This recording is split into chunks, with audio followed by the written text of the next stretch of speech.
Namah Shivaya.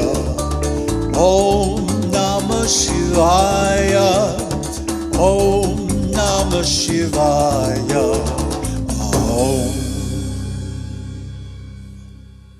Namaste. So, in the previous episode, we talked about how the Absolute is sentient. Consciousness is intrinsic to Brahman. Now, this is a big problem for the dualists because they think that the individual has consciousness of its own. But no, this is not the case. The consciousness of the individual is only apparent. It is only reflected. It is not belonging to them, but rather simply an image of the reflection of Brahman's consciousness. We talked about this many, many times before. How, for example, when you look in a mirror, the right and left are reversed, isn't it? So similarly, the consciousness of the individual beings reverses cause and effect. So they think they are the cause of everything, that they are the doers, the knowers, the possessors, the acquirers, the enjoyers. But actually, it's not the case at all. Actually, Brahman is all these things, but only an illusory expansion of Brahman called Śakti, Māyā. That which is not. It's an illusion. Why? Because Brahman is non-dual. There are no differences, no boundaries, no separate individuals in Brahman. Brahman's consciousness is all-pervading and unary. In other words, it's one. So there's no difference between, North Brahman and South Brahman. No, this is not possible. Because in Brahman, there are no boundaries, no divisions, no instances of separateness in any way. So this is very threatening to the dualists. Try to understand. This is why Vedic religion in general and non-duality, Advaita in particular, have been suppressed throughout history. And as a reaction to this, the whole teaching was kept secret. It was only given to highly qualified adepts who had already proved themselves through many years of yogic discipline and so on. So these teachings, we went over this in the structure of the Vedic literature, that these Advaita teachings were taught only in the forest. They were not taught in temples, ashrams, or cities, schools, what to speak of among the general population, only to highly qualified brahmanas. And among them, only to sannyasins. So this is the point. The best way to make something disappear is to keep it secret.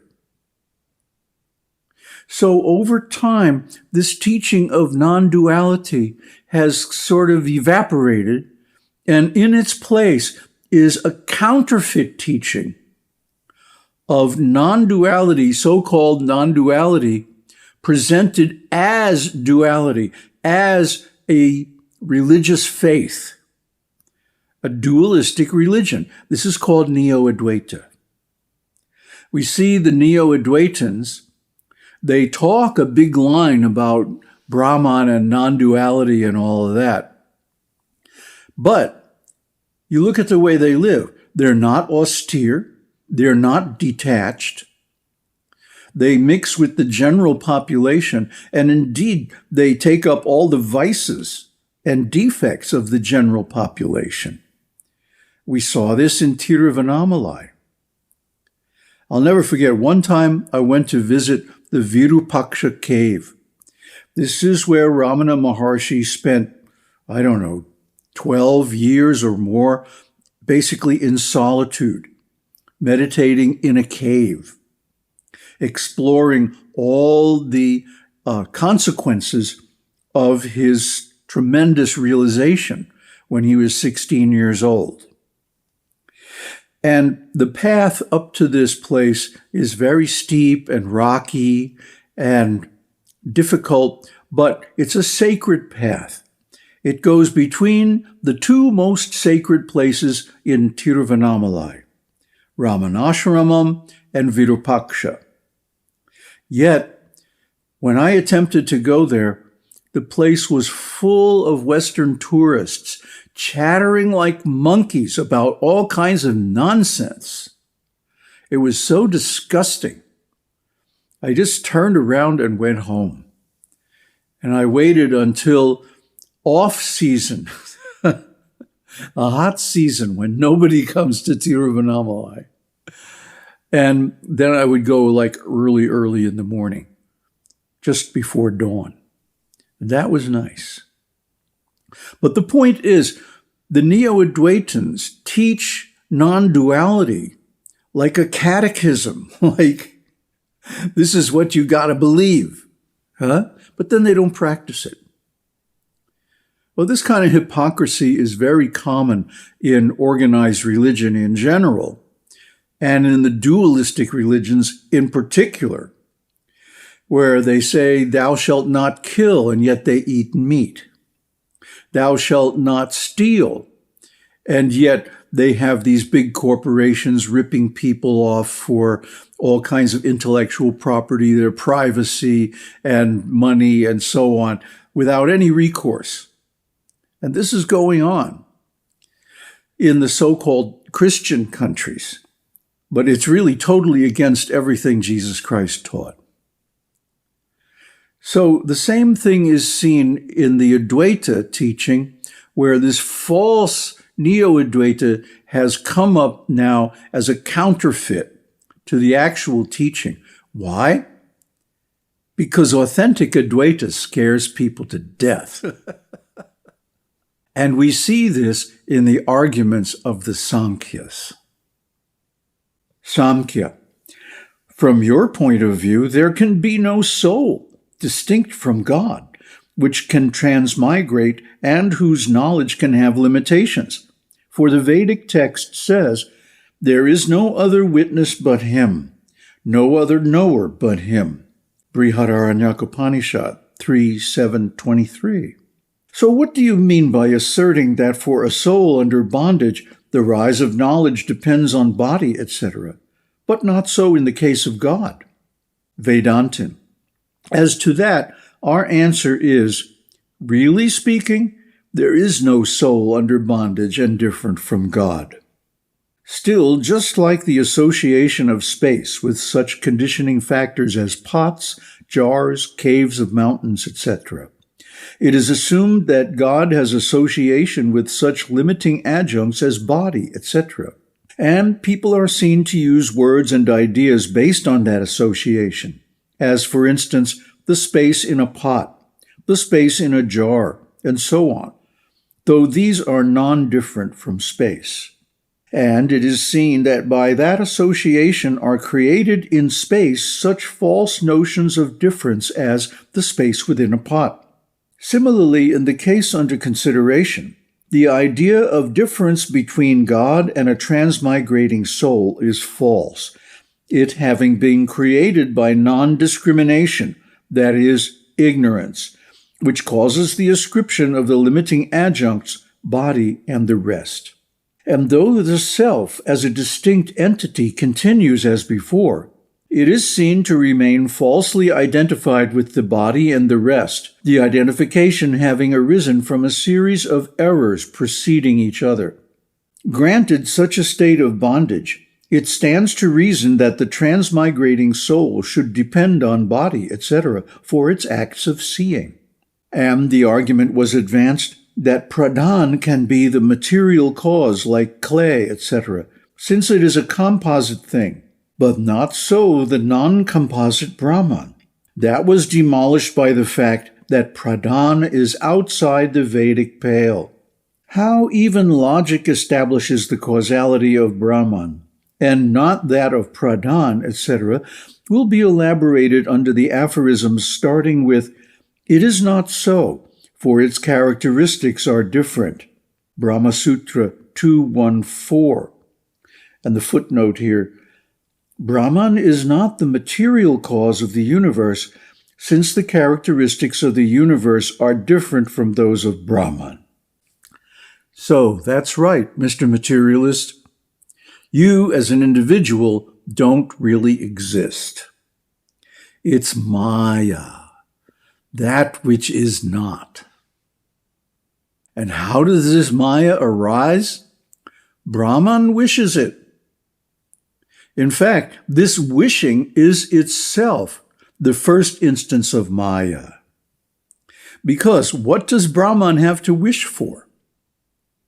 Any desire that arises in Brahman is automatically satisfied, because Brahman is the whole and everything that either is, was, or could be.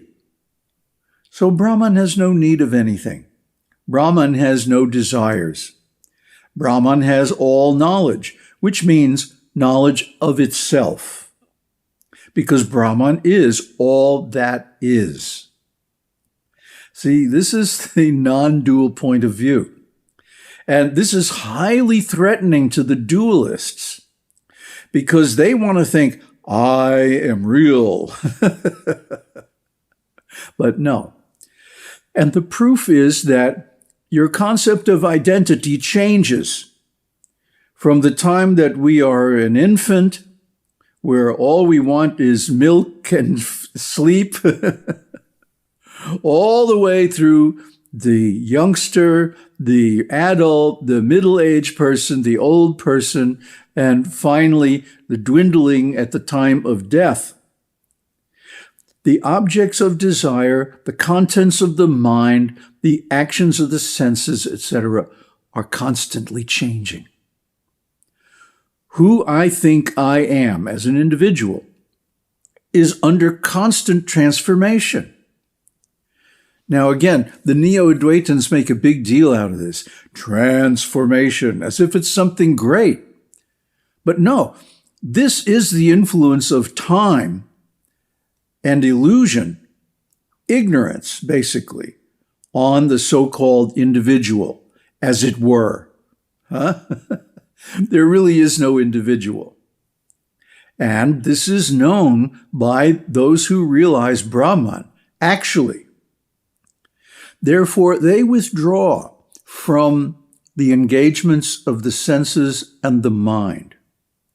They have no more taste for sense enjoyment, or what to speak of religion, where God is seen as something different from oneself and worshipped as an other. Well, this is nonsense, actually. If there is no individual self, how can there be an individual God? Yet, the Vedas advise worship of God in form as a preliminary step only. And this is something we're going to go into when we start our series on Bhagavad Gita, because nowhere else in the Vedic literature is the difference between the path of work, the path of action, and the path of knowledge, the path of consciousness, delineated so clearly as in Bhagavad Gita. But of course, the materialists, the dualists, get a hold of Bhagavad Gita and confuse the whole thing, so nobody knows really what is the difference. But we have shown it very clearly in our discussions of the different states of consciousness, and how, as consciousness becomes purified, all these differences gradually disappear until there is nothing left but Brahman, the self, the whole. Aum Tat Sat. Aum Śakti Aum. Aum Namah Shivaya.